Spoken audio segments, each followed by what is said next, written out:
Point number 5. I say here, read your textbook like a novel. And then in brackets, I wrote here, that chapter you still don't understand. This is what I mean. For something like, physics or, I don't know, geography or history or any theoretical subject, right? There is usually that one topic that you always praying it disappears.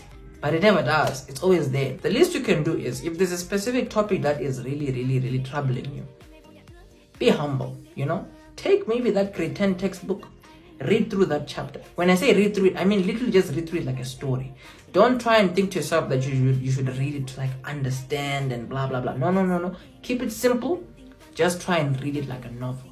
Because what's going to happen is, because you've been working on this topic for such a long time, when you read this work like a novel, trust me, your brain has this thing where it starts to like piece things together. Because remember, you've been bumping into certain questions and getting the same things wrong. Because there's just that there's certain missing elements in there.